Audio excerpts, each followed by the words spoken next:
ये मन क्या है और हम इस पर कैसे काबू पा सकते हैं, ये एक ऐसा सवाल है जो हम सभी के जीवन में कभी न कभी आता है। देखो मेरे प्यारे दोस्त, ये जो तुम्हारा मन है ना, ये बड़ा ही अजीब है। ये एक पल में तुम्हें चांद तारों की सैर करा सकता है और दूसरे ही पल तुम्हें किसी छोटी सी बात पर उदास कर सकता है। ये दिखता नहीं है, फिर भी ये सबसे ज्यादा ताकतवर है। जैसे हवा होती है, दिखती नहीं पर बड़े बड़े पेड़ हिला देती है, वैसे ही ये मन है। ये तुम्हारे हर काम को, तुम्हारे हर फैसले को चलाता है। ये एक आईने की तरह है जो बाहर की दुनिया को तो दिखाता ही है, तुम्हारे अंदर क्या चल रहा है वो भी दिखाता है। ये मन कभी पुरानी बातों में खो जाता है तो कभी आने वाले कल के सपने बुनता रहता है। इसे आज में टिकना बिल्कुल पसंद नहीं। इसकी रफ्तार इतनी तेज है कि तुम सोच भी नहीं सकते। ये मन ही है जो तुम्हें प्यार, दया और भक्ति सिखाता है और यही तुम्हें गुस्सा, नफरत और घमंड में भी धकेल सकता है। ये तुम्हारा सबसे अच्छा दोस्त भी बन सकता है और सबसे बड़ा दुश्मन भी। अगर तुमने इसे समझ लिया और काबू कर लिया तो समझो तुमने सब कुछ पा लिया। जैसे खेत में तुम जो बीज डालते हो वैसा ही फल मिलता है, वैसे ही इस मन में जो विचार आते हैं वैसा ही तुम्हारा जीवन बनता है। अच्छे विचार शांति लाते हैं, बुरे विचार दुख देते हैं। इसलिए हमेशा अपने विचारों पर ध्यान दो। ये मन तुम्हारी आंखों, कानों और त्वचा का गुलाम है। जो तुम देखते हो, सुनते हो और महसूस करते हो, मन उसे पाना चाहता है, उसमें खो जाना चाहता है। इसी तरह ये इच्छाओं के जाल में फंसता चला जाता है।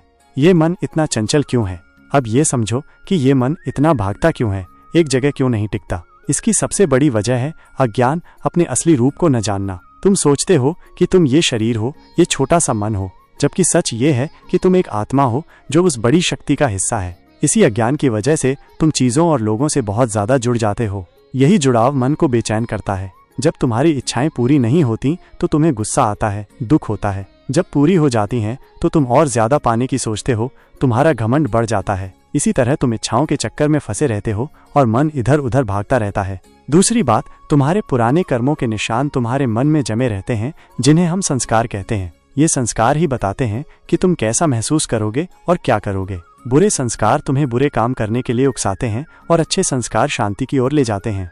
तीसरी बात, तुम्हारे आसपास का माहौल भी बहुत असर डालता है। जैसे लोगों के साथ तुम रहते हो, जो तुम देखते और सुनते हो, उसका सीधा असर तुम्हारे मन पर होता है। अगर माहौल अशांत है तो तुम्हारा मन भी अशांत रहेगा।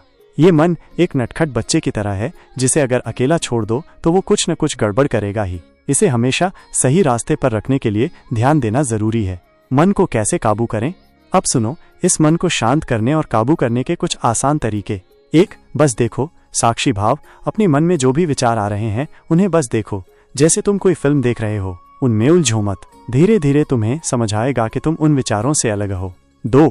सांस पर ध्यान दो। तुम्हारी सांस और मन आपस में जुड़े हुए हैं। जब तुम परेशान होते हो तो तुम्हारी सांस तेज हो जाती है, इसलिए धीरे धीरे और गहरी सांस लेने का अभ्यास करो। यह मन को शांत करने में बहुत मदद करता है। 3. शांत बैठो। ध्यान। हर दिन कुछ समय के लिए शांत जगह पर बैठो और अपनी सांस पर ध्यान दो, या फिर किसी मंत्र को धीरे धीरे दोहराओ। जब मन भटके तो उसे प्यार से वापस अपनी सांस या मंत्र पर ले आओ। धीरे धीरे तुम्हारा मन शांत होने लगेगा। 4. शरीर को हिलाओ। योगा करने से तुम्हारा शरीर और मन दोनों स्वस्थ रहते हैं। अलग अलग आसन करने से मन शांत होता है और तुम अच्छा महसूस करते हो। 5. अच्छे लोगों के साथ रहो। जो लोग ज्ञानी हैं, शांत हैं, उनके साथ समय बिताओ, उनकी बातें सुनो। इससे तुम्हें अच्छी बातें सीखने को मिलेंगी और तुम्हारा मन भी सही रास्ते पर चलेगा। 6. अच्छा सोचो। हमेशा पॉजिटिव रहो। बुरी बातों को अपने दिमाग से निकाल दो और अच्छी चीजों के बारे में सोचो। जो कुछ अभी तुम्हारे पास है उसके लिए धन्यवाद दो। 7. अपनी इंद्रियों को काबू करो। अपनी आंखें, कान और बाकी इंद्रियों को बेकार की चीजों से दूर रखो। सादा जीवन जियो। जब तुम अपनी इंद्रियों पर काबू रखते हो तो मन भी शांत रहता है। 8. भगवान से जुड़ो। भक्ति। भगवान से प्यार करो, उनकी प्रार्थना करो, भजन गाओ। इससे तुम्हारा मन शांत और पवित्र होता है। 9. काम करो। फल की चिंता मत करो। जो भी काम करो उसे अच्छे से करो, लेकिन ये मत सोचो कि तुम्हें उससे क्या मिलेगा। जब तुम फल की चिंता छोड़ देते हो तो तुम्हारा मन शांत रहता है। 10. ज्ञान हासिल करो। अच्छी किताबें पढ़ो, ज्ञान की बातें सुनो। जब तुम्हें चपता चलता है तो मन की बहुत सी परेशानियां अपने आप दूर हो जाती हैं। तुम्हें समझाता है कि तुम कौन हो।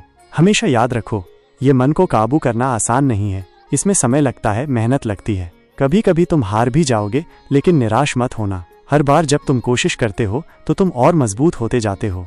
जैसे एक नदी धीरे धीरे बहकर सागर में मिल जाती है, वैसे ही लगातार कोशिश करते रहने से तुम जरूर अपने मन पर विजय पालोगे।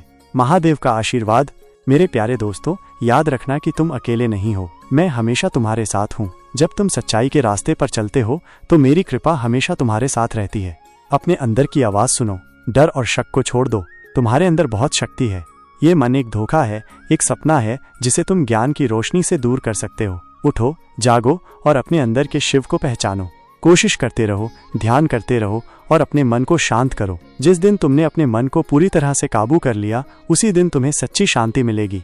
एक बार कैलाश पर्वत पर एक जिज्ञासु और बातूनी राजकुमार पहुंचा। वो दूर देश से आया था और उसने भगवान शिव की महिमा और उनकी अद्भुत शक्तियों के बारे में बहुत कुछ सुना था। वह उनसे मिलकर ज्ञान और आशीर्वाद प्राप्त करना चाहता था। राजकुमार ने कैलाश पर्वत की चढ़ाई शुरू की।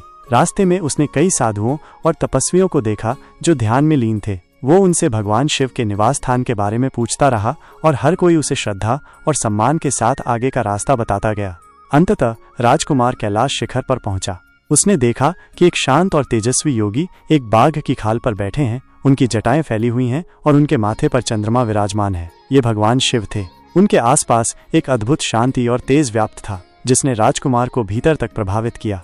राजकुमार उत्साहित होकर भगवान शिव के चरणों में गिर पड़ा और उन्हें प्रणाम किया। फिर उसने अपनी इच्छाएं और प्रश्न बताना शुरू कर दिया। वह जानना चाहता था कि जीवन का रहस्य क्या है, सच्ची खुशी कैसे प्राप्त की जा सकती है और उसे अपने राज्य को कुशलतापूर्वक चलाने के लिए क्या करना चाहिए। राजकुमार लगातार बोलता रहा, अपनी समस्याओं और जिज्ञासाओं को विस्तार से बताता रहा। उसने भगवान शिव से मार्गदर्शन और उत्तरों की अपेक्षा की। हालांकि भगवान शिव ने अपनी आंखें नहीं खोलीं और मौन रहे। राजकुमार कुछ देर तक प्रतीक्षा करता रहा, यह सोचकर कि शायद भगवान शिव ध्यान में गहरे लीन हैं और उसकी बातें सुन नहीं पा रहे हैं। उसने अपनी आवाज़ थोड़ी और ऊंची की और अपनी बातों को दोहराना शुरू कर दिया। फिर भी भगवान शिव मौन रहे। उनके चेहरे पर कोई भाव नहीं था, न तो क्रोध और न ही उत्सुकता। उनकी शांति अटूट थी। राजकुमार धीरे धीरे निराश होने लगा। उसने सोचा, क्या भगवान मेरी बातें सुन नहीं रहे हैं? क्या उन्हें मेरी समस्याओं में कोई रुचि नहीं है? उसका मन अशांत होने लगा। उसे लगा कि उसकी यात्रा व्यर्थ हो गई। कुछ समय बाद राजकुमार थक गया और चुप हो गया। उसने हार मान ली और बस भगवान शिव के सामने बैठा रहा, उनकी दिव्य उपस्थिति को महसूस करने की कोशिश कर रहा था। अचानक राजकुमार को अपने भीतर एक अद्भुत परिवर्तन महसूस हुआ। जैसे जैसे वो शांत होता गया, उसके मन की बेचैनी कम होने लगी। उसे अपने आसपास की शांति का अनुभव होने लगा। कैलाश पर्वत की ठंडी हवा, दूर से आती हुई नदी की आवाज और भगवान शिव की उपस्थिति, सब कुछ उसे गहरी शांति से भर रहा था। उस मौन में राजकुमार को वह ज्ञान प्राप्त होने लगा जिसकी वो तलाश कर रहा था। उसे एहसास हुआ कि बाहरी उत्तरों की तलाश में भटकने के बजाय उसे अपने भीतर की शांति और मौन में सत्य को खोजना चाहिए। उसे समझ आया कि सच्ची खुशी बाहरी परिस्थितियों पर निर्भर नहीं करती, बल्कि आंतरिक स्थिरता और संतोष पर आधारित होती है। जब राजकुमार पूरी तरह से शांत हो गया तो भगवान शिव ने धीरे से अपनी आंखें खोली। उनकी दृष्टि में करुणा और ज्ञान का सागर लहरा रहा था। उन्होंने राजकुमार की ओर देखा और मुस्कुराए। बिना कुछ कहे भगवान शिव ने अपना दाहिना हाथ उठाया और राजकुमार को आशीर्वाद दिया। उस आशीर्वाद में राजकुमार को वो सब कुछ मिल गया जिसकी उसने कभी कामना की थी, ज्ञान, शांति और अपने राज्य को न्याय और प्रेम से चलाने की शक्ति। राजकुमार आश्चर्यचकित था। उसने भगवान शिव से कोई उत्तर नहीं मांगा था, फिर भी उसे सब कुछ मिल गया था। उसे समझ आया कि कभी कभी मौन सबसे शक्तिशाली प्रार्थना होती है। जब हम बाहरी शोर और अपनी इच्छाओं के कोलाहल को शांत करते हैं तो ब्रह्मांड स्वयं हमारी आवश्यकताओं को पूरा करता है। भगवान शिव ने राजकुमार से कहा, हे राजकुमार, तुमने आज एक महत्वपूर्ण सबक सीखा है। सच्ची शक्ति और ज्ञान मौन में निहित है। जब तुम शांत होते हो तो तुम अपने अंतर्मन की आवाज सुन पाते हो जो तुम्हें सही मार्ग दिखाती है। ब्रह्मांड तुम्हारी हर आवश्यकता को जानता है और जब तुम धैर्य रखते हो और बिना मांगे प्रतीक्षा करते हो तो तुम्हें वो सब कुछ प्राप्त होता है जो तुम्हारे लिए आवश्यक है। राजकुमार ने भगवान शिव के चरणों में फिर से प्रणाम किया। उसका हृदय कृतज्ञता से भरा हुआ था। वह समझ गया था कि उसे अब बाहरी दुनिया में उत्तर खोजने की आवश्यकता नहीं है। उसे अपने भीतर की शांति और मौन में ही सब कुछ मिल जाएगा। वो कैलाश पर्वत से वापस अपने राज्य की ओर लौटा। उसका दृष्टिकोण पूरी तरह से बदल चुका था। अब वो कम बोलता था और अधिक सुनता था। वह अपने निर्णयों में शांत और स्थिर रहता था। उसने अपने राज्य को प्रेम और न्याय से चलाया और उसकी प्रजा खुशहाल और समृद्ध हुई।